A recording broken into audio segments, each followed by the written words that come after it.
somebody on Reddit who said that we should not return the fighter jet until they return the Kohinoor to us.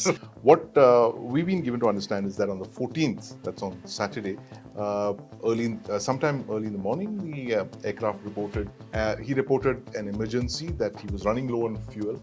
What an opportunity to take a good look at the fifth generation fighter aircraft. The F-35 has had a horrible track record when it comes to either safety issues or incidents like this, because it's been a aircraft in the center of a lot of things. And it's a very, very expensive aircraft. It's the whole program is estimated to cost what, $1.5 trillion. Yes.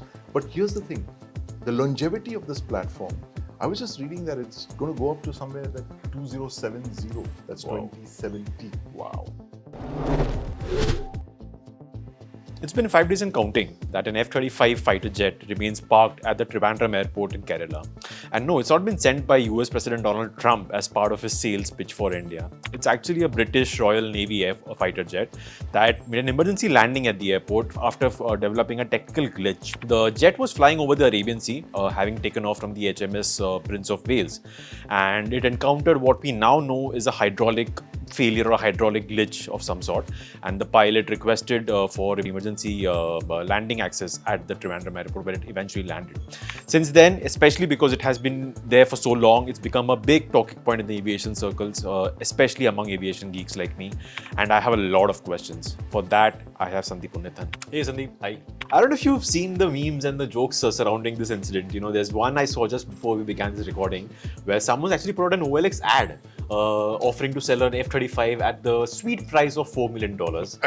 There's somebody on Reddit who said that we should not return the fighter jet until they return the Kohinoor to us. And people obviously saying that the Indian Air Force should take it apart and rebrand it as a Tej or something and fly it. Right.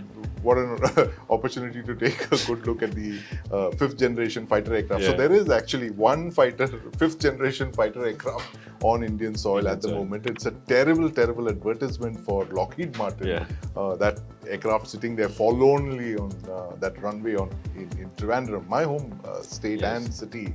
So it is bad PR for Lockheed Martin, and all those jokes and those memes. The F-35 has had a horrible track record when it comes to either safety issues or incidents like this, because it's been a aircraft in the center of a lot of things. And it's a very, very expensive aircraft. It's the whole program is estimated to cost what, $1.5 trillion.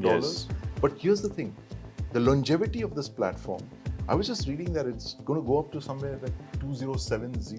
That's 2070. Wow. That's a long-lived aircraft, and that's typical of American fighter jets. They have very long lives. The F-16, for instance, another Lockheed Martin product, is more than 50 years old. It's a half century, still flying. But the F-35, lots of glitches there. So what do you make of this episode? Because online a lot of people are kind of shocked that you have what is arguably the most advanced fighter jet in the world, and it's been more than 5 days and counting right now, and they've not been able to figure out what's wrong with the airframe, because of which it's not taken off again from Trivandrum airport and gone back to its battle group. So what have you gathered from your sources in the setup about what exactly went down and what's going on right now? Well, it's a simple story. There's nothing much to it.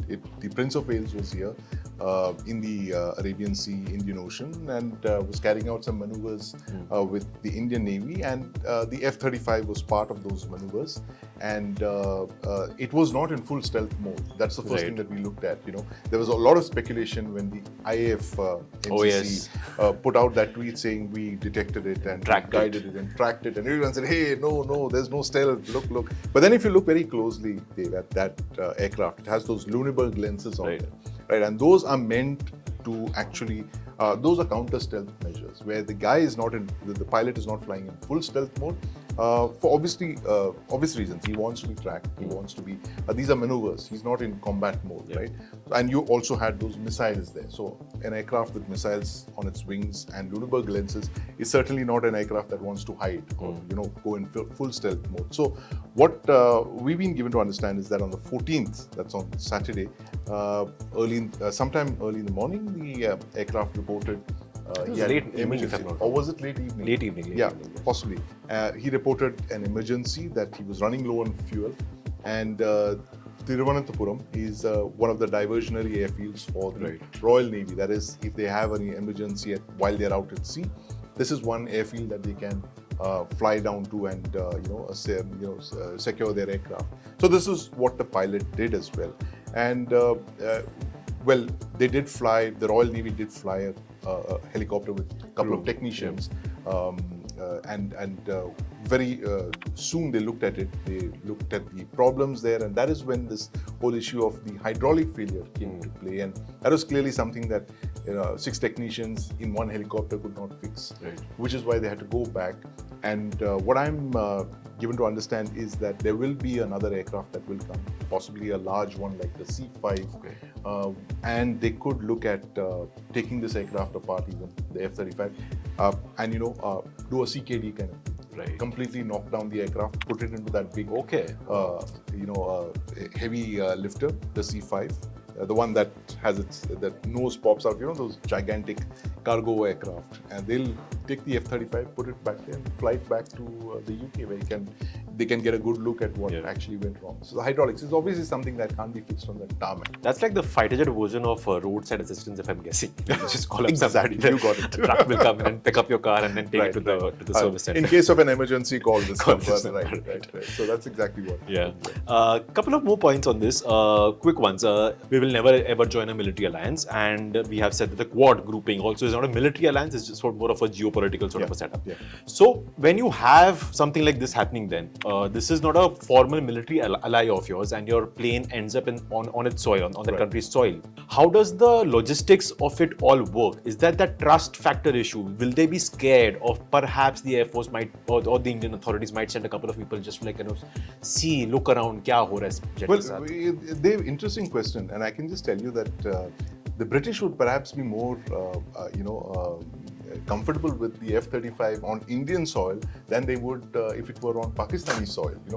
And on Pakistani soil, they'd probably be worried about the Chinese coming and grabbing the aircraft and taking a close look at it. I've heard really funny stories from our intelligence guys who've been monitoring the Pakistani communications many years back, and they were talking to me about the absolute utter paranoia that the Americans, especially from Lockheed Martin, have. They have guys on the ground in one of these air bases that we hit, Jacobabad, where their only job is to monitor the F-16 Block 52s, the front line, the latest variant of the F-16.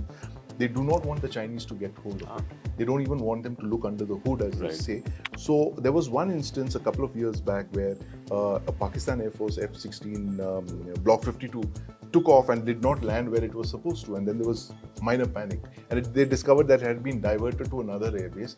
Immediately the American guys on the ground flew to that airbase to find out what was on, and they were afraid that this might be a pretext to get the Chinese in to look at it. So I mean, an F-35 on Indian soil, I don't think anyone has an issue with it. Neither does India have a problem with it, and the US or the UK, whoever operates that aircraft, they'll be completely happy with having it on Indian soil. So it's a kuch dino ka mehman. It's going to go off in a few days. Yeah. Last point, and sort of take that forward, and the analogy of having your car breaking down in the middle of a road.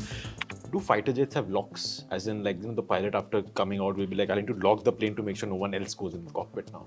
Well, that's a good question. Yeah. So it's not a lock in the conventional way. It is, the cockpit is secured, and you can't break in and you can't fly off with a fighter jet, which is why I think the CISF has put a cordon around the aircraft. There's even a light bulletproof vehicle there. Yes, I saw that. Yeah. Tell the world that look, we are here on the ground. Your aircraft is safe. It's $100 million jet, so it's safe. So there's no danger of anyone trying to pop the cockpit open and fly off with the thing. There are protocols to ensure that kind of thing doesn't happen. Right. Cool. Thanks a lot, man. Great chat, and I think a very rare instance of something that's happening. But look what's happening in the world around. Exactly. Yeah. Great. Thanks, and thank you so much.